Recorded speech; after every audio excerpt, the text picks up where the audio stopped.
ਪਹਿਲਾ ਪ੍ਰੋਗਰਾਮ ਕਰ ਰਹੇ ਹਾਂ ਅਸੀਂ ਸੂਫੀ ਸ਼ਾਇਰੀ ਦੇ ਹਵਾਲੇ ਦੇ ਨਾਲ। ਪੰਜਾਬੀ ਸੂਫੀ ਸ਼ਾਇਰੀ ਵਿੱਚ ਸਭ ਤੋਂ ਪਹਿਲਾ ਨਾਂ ਹਜ਼ਰਤ ਬਾਬਾ ਜੀ ਫਰੀਦ ਦਾ ਜਿਹੜਾ ਟਾਈਮ ਹੈ, ਵਕਤ ਹੈ, 1173 ਈਸਵੀ ਤੋਂ ਲੈ ਕੇ 1265 ਈਸਵੀ। ਆਪ ਦੇ ਹਮਅਸਰ ਉਹਨਾਂ ਚੋਂ ਜਲਾਲੁद्दीन रूमी ਜਾਂ ਬਲਖੀ ਔਰ ਨਿਜ਼ਾਮੀ ਗੰਜਵੀ, ਜਿਨ੍ਹਾਂ ਦੀ ਕਿਤਾਬ ਸਿਕੰਦਰਨਾਮਾ, ਇਹ ਆਪ ਦੇ ਹਮਅਸਰ ਨੇ ਬਾਬਾ ਜੀ ਦੇ।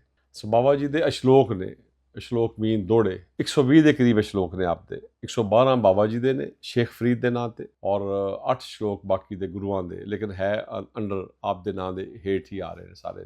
ਹਜ਼ਰਤ ਮੀਆਂ ਮੁਹੰਮਦ ਬਖਸ਼ ਦੀ ਜਿਹੜੀ ਕਿਤਾਬ ਹੈ ਸੈਫ ਮਲੂਕ, ਇਹ ਮੇਰੇ ਅਕਸਰ ਜ਼ੇਰ ਮੁਤਾਲਿਆ ਚੁੱਕੇ ਰਹਿੰਦੀ ਕਿਤਾਬ ਮੀਆਂ ਸਾਹਿਬ ਦੀ। ਇਹ ਦਾ ਪਹਿਲਾ ਐਡੀਸ਼ਨ ਹੈ ਸੈਫ ਮਲੂਕ ਦਾ, ਜਿਹਦਾ ਅਕਸੀ ਨੁਸਖਾ ਅਸੀਂ ਸ਼ਾਇਆ ਕੀਤਾ ਸੀ ਅੱਜ ਤੋਂ 8 ਸਾਲ ਪਹਿਲਾਂ, ਔਰ ਇਹ ਬ੍ਰਿਟਿਸ਼ ਲਾਇਬ੍ਰੇਰੀ 'ਚ ਮੌਜੂਦ ਹੈ ਨੁਸਖਾ। ਇਸ ਦੇ ਆਖਰ 'ਤੇ ਮੀਆਂ ਸਾਹਿਬ ਨੇ ਪੰਜਾਬ ਦੇ 42 ਸੂਫੀ ਸ਼ਾਇਰਾਂ ਦਾ ਜ਼ਿਕਰ ਕੀਤਾ ਹੈ ਇਸ ਕਿਤਾਬ ਦੇ ਵਿੱਚ।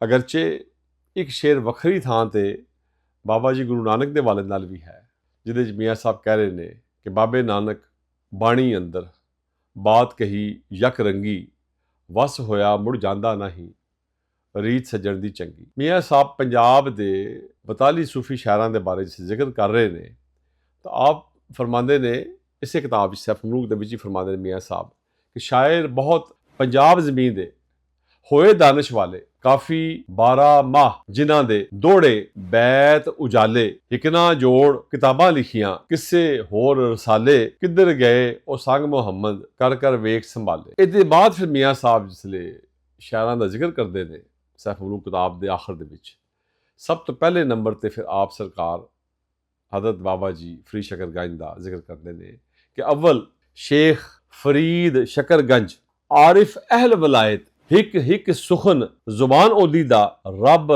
ਰਾਹ ਹਦਾਇਤ। ਜ਼ਿਕਰ ਕੀਤਾ ਕਿ ਪੰਜਾਬ ਦੇਸ਼ ਦੇ, ਪੰਜਾਬ ਜ਼ਮੀਨ ਦੇ ਜਿਹੜੇ ਬਹੁਤ ਸਾਰੇ ਸ਼ਾਇਰ ਹੋਏ ਨੇ, ਉਹ ਕਿਸੇ ਨੇ ਕਿੱਸੇ ਲਿਖੇ ਨੇ, ਕਿਸੇ ਨੇ ਰਸਾਲੇ ਜੋੜੇ ਨੇ, ਕਿਸੇ ਨੇ ਦੋੜੇ ਲਿਖੇ ਨੇ, ਕਿਸੇ ਨੇ ਬੈਤ, ਜਿਵੇਂ ਹਜ਼ਰਤ ਸੁਲਤਾਨ ਬਾਹੂ ਸਰਕਾਰ ਦੇ ਅਬਿਆਤ ਨੇ ਬੈਤ। ਉਜਾਲੇ ਮੀ ਰੋਸ਼ਨ, ਇਹ ਰੋਸ਼ਨ ਨੇ। ਉਹਨਾਂ ਵਿੱਚ ਸਭ ਤੋਂ ਪਹਿਲਾਂ ਬਾਬਾ ਜੀ ਫਰੀਦ शकरगंज ਆ ਰਹੇ ਨੇ, ਔਰ ਬਾਬਾ ਜੀ ਨੇ ਜਿਹੜਾ ਉਹਨਾਂ ਦੇ ਆਰਫ ਅਹਿਲ ਵਲਾਇਤ, ਇਹ ਮੀਆਂ ਸਾਹਿਬ ਕਹਿ ਰਹੇ ਨੇ ਕਿ ਉਹਨਾਂ ਦੀ ਜ਼ਬਾਨ ਦਾ ਜਿਹੜਾ ਇੱਕ ਜਿਹੜਾ ਹਰਫ ਹੈ, ਸੁਖਨ ਹੈ, ਜੋ ਉਹਨਾਂ ਲਫ਼ਜ਼ ਬੋਲੇ ਨੇ ਸ਼ਬਦ, ਉਹ ਰੱਬ ਰਾਹ ਹਦਾਇਤ, ਉਹ ਰੱਬ ਰਾਹ ਹਦਾਇਤ, ਹਦਾਇਤ ਦੇ ਰਾਹ ਦੀ ਦੇ ਰੱਬ ਰਹਿਨਮਾਈ ਕਰ।